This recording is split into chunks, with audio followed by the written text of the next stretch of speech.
Okay, so here we have our story arc, and we're going to fill it in using the picture that we looked at yesterday, the Dream Big. And in case you forget, it's the one with the girl who's standing on the piles of books, and she's got this mythical kind of wolf dog creature beside her with a long, long tail. And then in the sky, it looks like there's a huge outline of a gray or blue whale, right? And so we did some brainstorming, and now we're going to fill in a story arc. So we're going to come up with a story together, okay? So the setting for my story is going to be, let's say, it's going to be at her house. And also in a different world called Pina. Our main character, her name is probably, well, let's do your favorite, is Lizzie. We got a lot of Lizzies that we're using this year. And maybe we'll name that dog in the photo Pepper. Okay? Now, my hook sentence, I'm going to use a sound, and it's going to probably be something like she was sleeping, and in the middle of the night she was sleeping, and she heard a huge thud. So I'm going to go thud.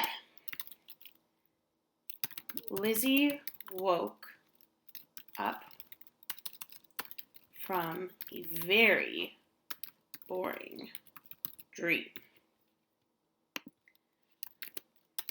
She looked around her room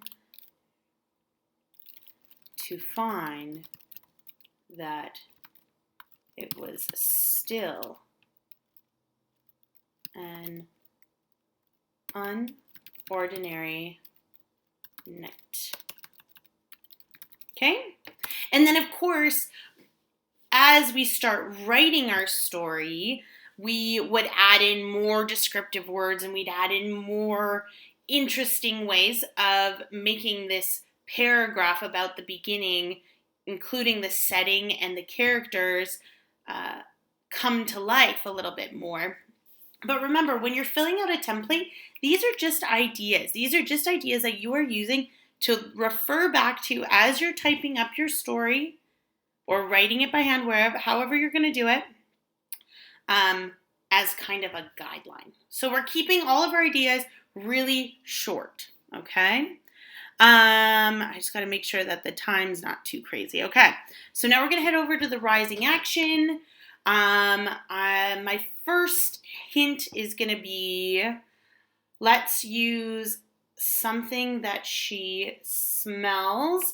So I'm going to do, my red flag word is instantly, and it's something that she smells, and it smells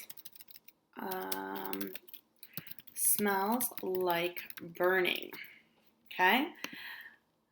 She looks around, but nothing is there. Okay? Maybe your second hint is going to be all of a sudden. And it's something that she sees. And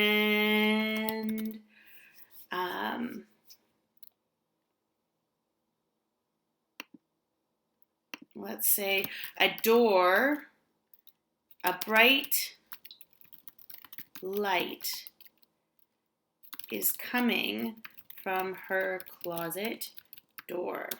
Okay?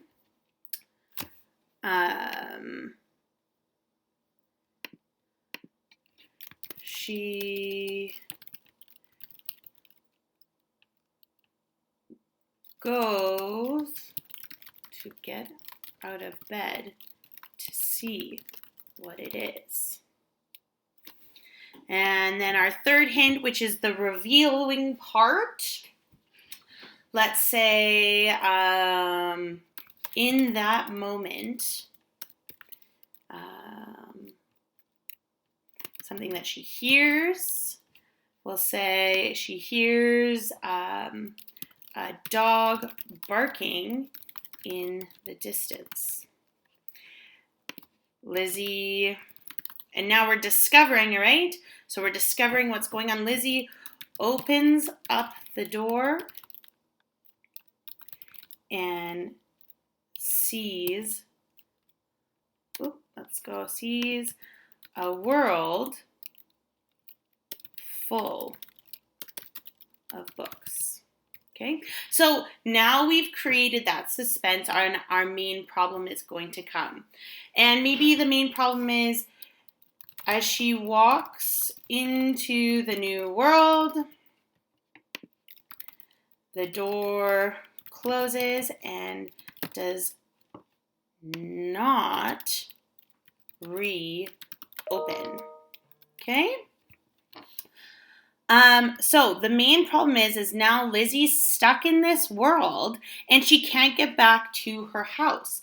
So maybe her first attempt is she finds Pepper and she asks for his help to find the way home, but he doesn't speak her language, okay? Then she finds a magic wand and asks for it to take, let's start it over right here. Take her home, but it doesn't work. The only thing it can do is connect the stars. And maybe in the final attempt, Lizzie, why is it so big? Let's not figure that out. Lizzie draws a door using the wand to open up open up back to her home. And now we've solved the problem. She gets back home in this really interesting way. And then, of course, Lizzie, the resolution or the problem is she wishes she still had the power to connect the stars and draw images, okay? So this is just a very easy way of filling out this template. And I've got a very cohesive story. It has a beginning, a middle, and end. We've solved the main problem. We've built our suspense up. We've gotten to know our characters. We kind of talked about the setting a little bit, but really we could always add more. Now remember, when we build a template like this, of course it's not going to have every single detail of your story. There's not enough room. But it does keep us on track, right? We have a beginning, middle, and end. We've got part 1, 2, 3, 4, and 5. Okay? The hard part is when you are writing is that you are including all those details in those descriptions, right? That's where, it's not the hard part, actually, that's the best part. That's where you get to create this wonderful story. We just kind of have the skeleton version of it out, right? So what I want you guys to do now is I want you to practice filling out this template. Actually, you know what? I want you to go to D2L and look at your assignment because I have a different assignment for you. Sorry about the confusion, okay? So after you're done watching this video, head to D2L and fill out that assignment, okay? Have a great day, guys.